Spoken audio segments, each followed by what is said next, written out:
friendship that'll never ever end.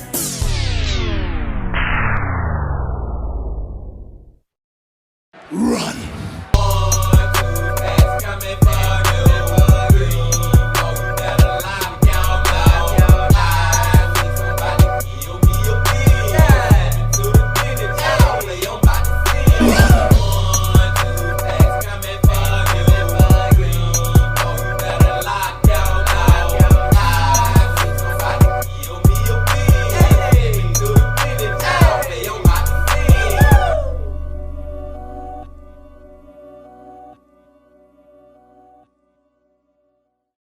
It's a beautiful day in the neighborhood.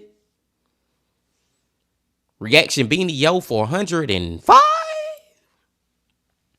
Day in that neighborhood, my brothers and sisters. So Tuesday, we had went back to a channel that we ain't had watched in a long time. True 911 Calls. And today, we going back to another channel that we ain't watched in a long time. And that channel is none other than our homegirl, Anna Solves. Back down to Solves, y'all.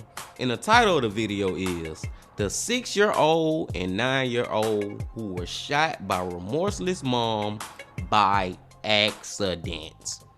Now I'm gonna need this damn lady to explain to us how in the hell you shot 2 of your kids by accident. You know what I'm saying, man? Like, I'm pretty sure, like, I'm 99.9999999% sure whatever else explanation she give us is gonna be some bull-ish. You know what I'm saying? Because there is no way except for a 0.0000001% chance that you can shoot your damn kids on accident. But I don't know, man. We just finna check it out. Because I just want to hear an explanation. But before we hear it, my brothers and sisters, y'all know what y'all got to do. Get whatever you might need. Get what you need, please. We back down to Solve. Y'all got what y'all need? Y'all ready to go? Then let's fucking go.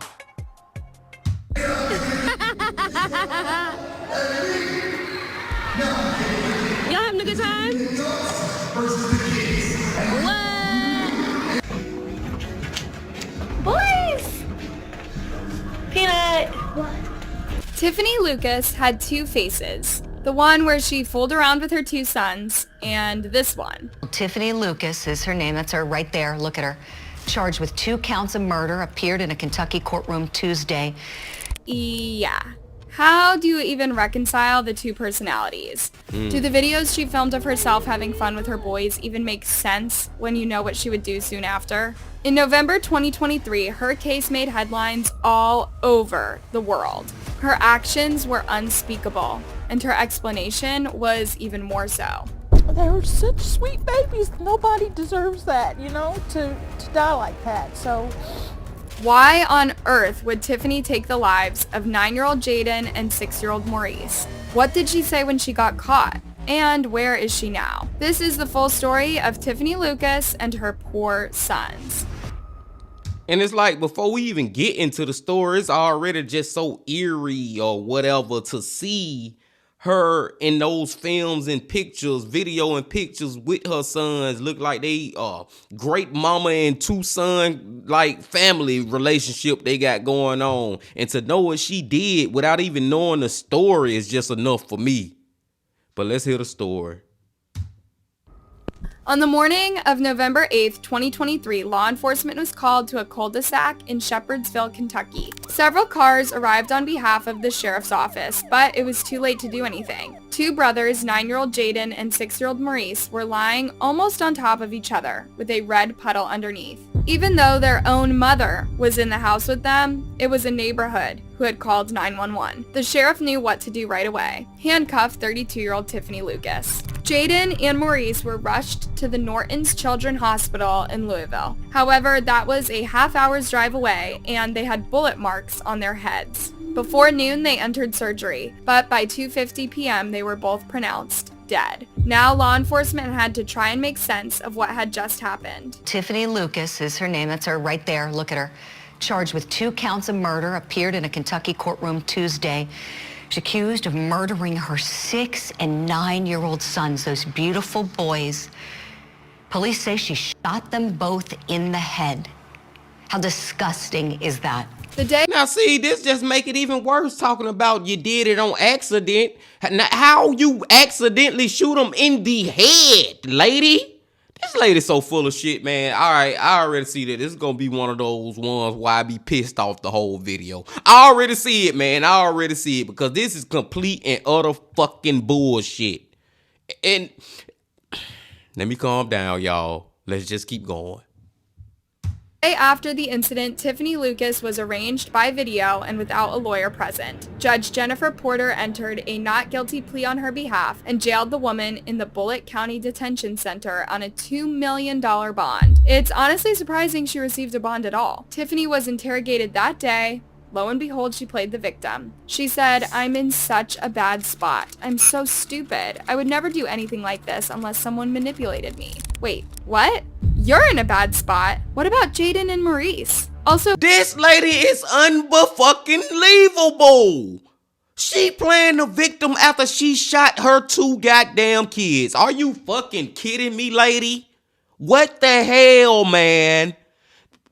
Like I always say, my brothers and sisters, I pray to God, if you're listening right now, please have a special place in hell for these type of people.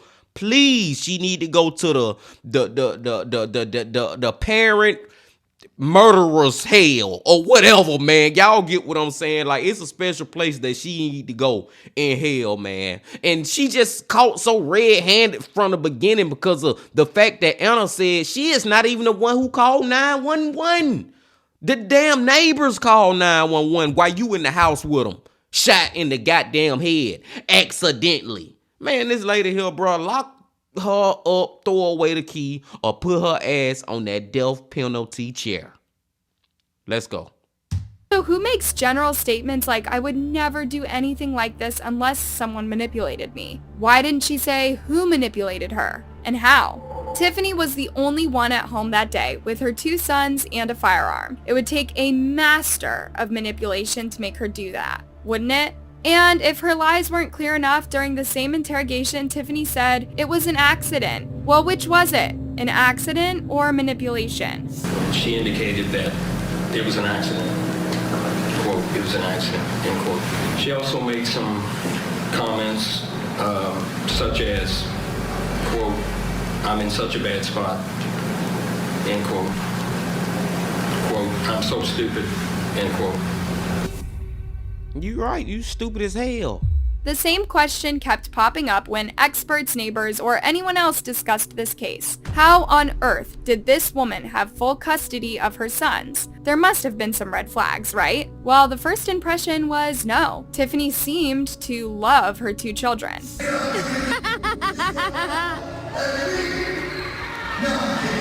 Y'all having a good time?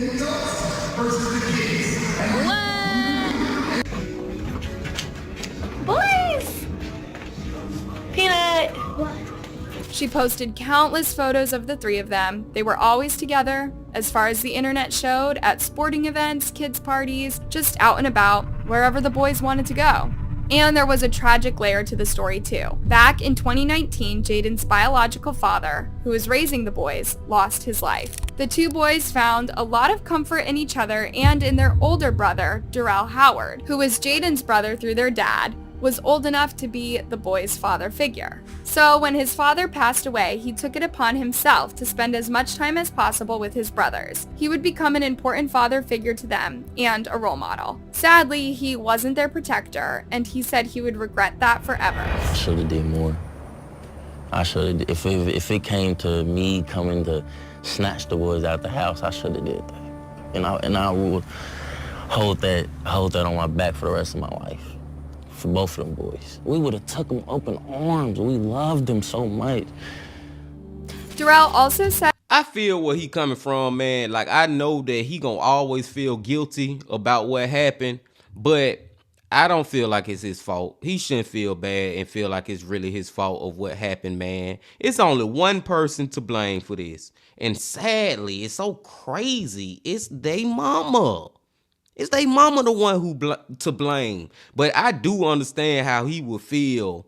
You know what I'm saying? Like he could have stopped it in some type of way. You heard him just saying how he wished he could have just went and snatched them out the house. And I feel like a lot of time, man, people be feeling guilty for stuff that they don't even have nothing to do with. I feel like that sometimes. It's like human nature. But I can feel his pain, man. But like I said, ain't nobody to blame but that bitch who did it. Said he believed his little brothers were now together with their dad. No, Jaden and Peanut, I know they together. And I know our father probably waiting on them. Waiting on both of them. When Darrell addressed Tiffany directly through a news outlet camera, he said, You scarred everybody with this one. You scored everybody with this one. And he was absolutely right. Not just people in the boys' immediate family were traumatized by this heartbreaking incident. The family's neighbor, Steve Sire, said, It's sad. I mean, what's this world coming to?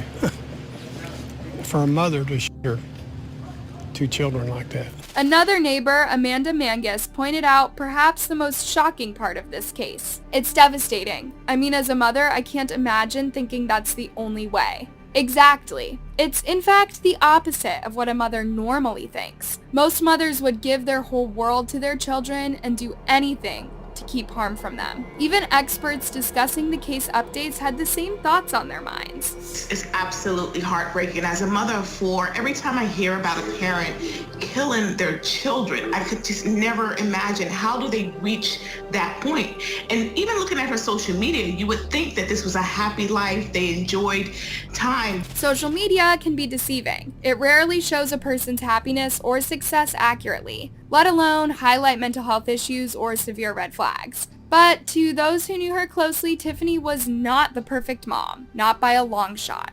Hey, I just gotta address something that Anna said right there. Social media does not really show how people living for real. You know what I'm saying, man? People go on social media and take these pictures and act like they so happy and they so doing so good in their life. And boy, behind them closed doors, it'd be a whole nother situation. Whether it be with them or their family members or the people that they in relationships with, you know, like they significant others, they children, they mamas, they daddies, like that's a whole social media shit, man. Take it with a grain of salt. When you be seeing people on there acting like they sane in their head and they, you know, a good person. A lot of times, man, people be putting on different personas, pretty much acting like they somebody that they not in real life. And this is most definitely a case of a lady who acting like she love her two boys and we go do this and that and we take pictures and we love each other.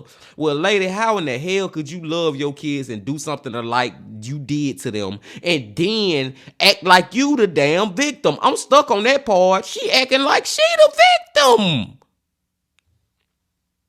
Friend of the Kentucky woman arrested for shooting her two young sons, ensuring they wouldn't survive, says Tiffany Lucas had an unpredictable nature and could flip a switch when mad. According to her friend, Tiffany had always been mentally unstable. She could be kind and friendly one minute, but when something made her mad, she flew off the handle and could get violent. Tiffany Lucas also had a previous narcotics charge, spending time in jail for it. When these were revealed to the public, the same question returned. Your thoughts on how in the world she had custody of those boys when we understand she had quite a checkered past? I believe that there was absolutely a breakdown in our system when you think about child protective services and law enforcement and the investigative process and what happened in this particular case that allowed her to have any physical custody.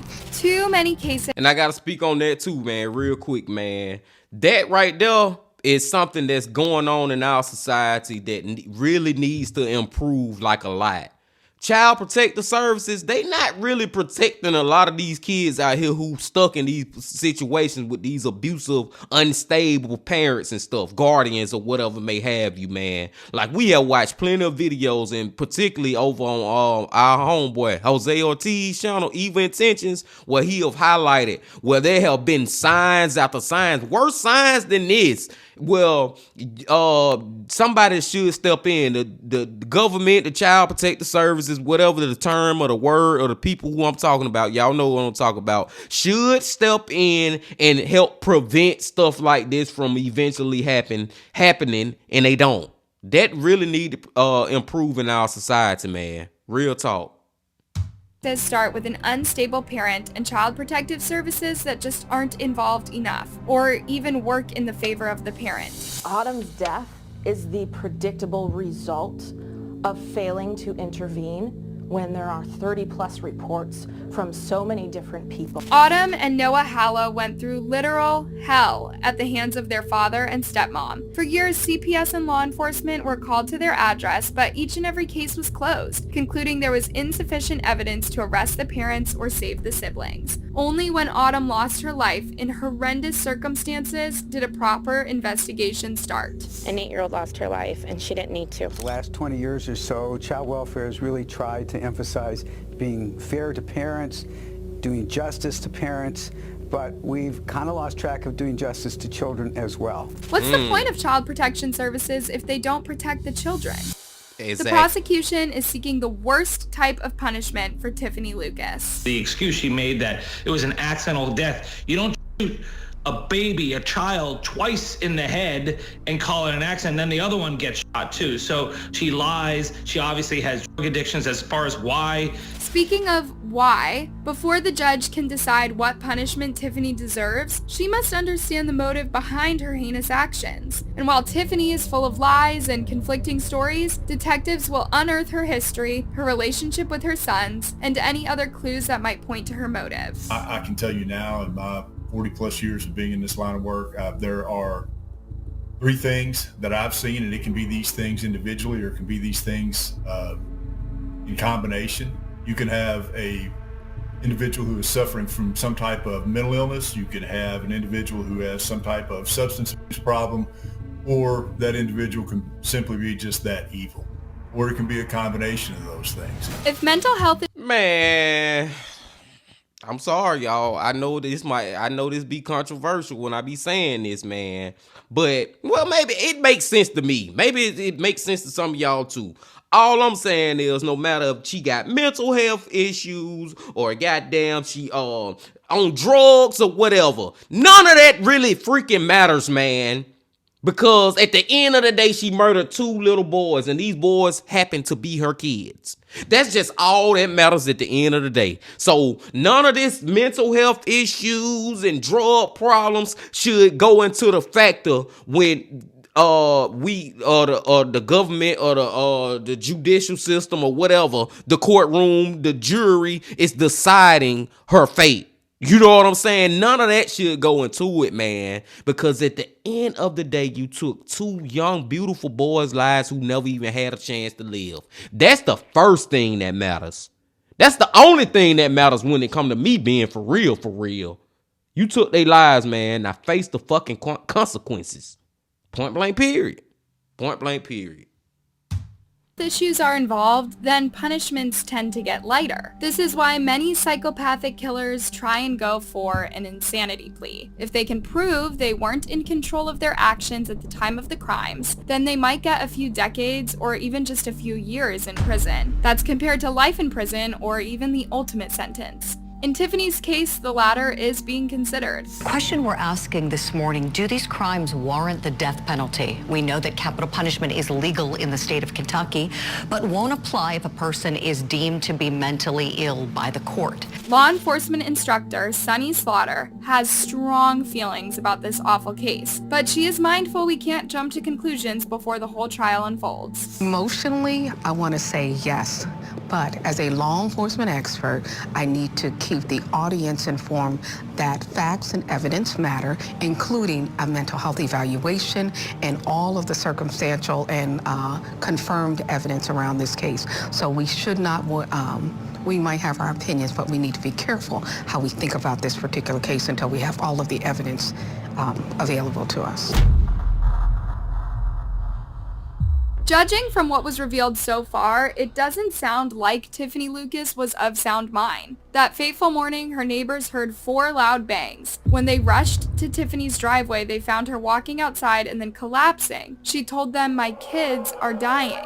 Imagine the shock of the man who rushed into the home, only to find that Jaden and Maurice had just been unalived by their mother. It happened seconds before. A break-in was impossible and Tiffany was all alone with her boys there. And yet, she told them her kids were dying. Maurice's stepmother, Michelle Rice, also spoke to a news outlet and revealed something tragic. Several family members had reached out to Child Protective Services. Some relatives did so repeatedly, and yet nothing was done. So many other people really loved them and could have been there to help them. But she wouldn't allow that. She was too selfish. And now they're gone. Reportedly, Tiffany rejected everyone around her and insisted her sons were hers. No one else could have them. She almost spoke about them as if they were her material possessions. And yet she was poison to them. And everyone close to her knew this. One of these people is Talia Crutcher, a neighbor and mom of children the same age as Jaden and Maurice. The two became friendly after their children started hanging out together. She had kids and I had kids and we instantly, our kids instantly fell in love with each other. They just played so good together. The two moms would often meet so that their children could have a play date. They were funny. They are nice. Imagine how hard the news of Jaden and Maurice's death hit Talia's children. I cried. I was sad. I don't think I can process it. I just can't. It's shocking, right? It's unbelievable. It's always heartbreaking to see the huge ripple effect an evil, thoughtless person can have on an entire community. Exactly, man. Like, these murderers out here be murdering people, and dude, you impacting so many different lives when you do that craziness. I don't know, man. I mean, evil just in the world, y'all. Like, it's something we will never be able to get rid of. We just got to try to deal with it as best we can. And the world will never be perfect, but man, sometimes I really do wish it was. It's not just a brother or a grandparent who is left in shambles. It can be the victim's friends, schoolmates, neighbors, and anyone who knew and loved them. As Talia says, it's all made even more heartbreaking when you think of how much Jaden and Maurice loved their mother, even with all the red flags there. I feel so bad for the boys because they still loved her and they still adored her and looked up to her. And just to think that. A week after Jaden and Maurice lost their lives, the entire community in Shepherdsville came together to honor them and shed tears together. From the dozens of strangers wiping away tears, to family members left absolutely shattered. Because a lot of times you hear it on the TV, but there's no place, there's no outlet to kind of grieve together as a community. The brothers' faces are now decorating the school bus as a reminder of the bright, happy boys they were. They are your bus babies, and you want to protect them as soon as you get them. They're such sweet babies. Nobody deserves that, to die like that. Darrell's last memory with his little brothers is a happy one. We just played a card game. That was it. Simple as that. And then we had the best time ever. But can you ever move on from such a terrible, sudden loss? Perhaps a little bit of closure will happen once Tiffany is convicted and sent away to prison for the rest of her life. But the wheels of justice move notoriously slow, and it might yet be a long time until the entirety of her trial unfolds and we have a clearer picture. Hey, thanks a bunch for watching. Man, I'm just gonna say this, starting it off, my brothers and sisters. I want her ass to get the death penalty. Y'all already know how I am when it comes to this, man. But I'm just saying, seriously, even if for y'all out there who don't believe in the death penalty, don't you still feel like if anybody deserve it, somebody who murdered 2 of their kids most definitely deserve it? Like, come on, man. That is just freaking sad as F. And the main thing that we still don't have an answer to really is why. Why did you do this? You just woke up randomly one day and just got your gun out and just did it? Like, what the? Why? We don't have no answer, and that's what really like freaking bothering me. She said what? Oh, I was manipulated, and then it was an accident. Okay, you was manipulated by who? Or how did the accident happen? Even though both of those explanations are complete and utter bullshit, and anything she tell us more than likely is gonna be bullshit. I said that before we even started the video. 99.9% chance whatever she say is gonna be bullshit, and that's basically what we got. But I just wish I wish she would have a soul and have a heart and really just confess to why you really did this. Even if it's a answer like, I don't know why I did it. Something, give me something better than you was manipulated or it was an accident when we know that's all freaking lies. Just tell the truth at least. And I ain't gonna bring them two boys back, man. And at the end of the day, it is kind of the why question, if you think about it, is kind of insignificant because, like I just said, it will never bring them back, man. This is just a sad case. I was mad from the beginning of this one, y'all. Like, I was angry from the beginning of this one, man. But it was a great video by Anna as always, y'all. I love coming to Anna channel. Most definitely should start coming back more often, you know what I'm saying? But we got so many channels over here who do amazing content, my brothers and sisters. Y'all know how we get down, man. But best believe, we will be back. To our lady, Anna Sauce. And I digress. I'm gonna go and let y'all go now, man. But before y'all leave, make sure you hit the like button, you comment, subscribe, and do all that. And remember this: love, peace, and happiness. Stay safe. Don't stop. Keep going. Yeah.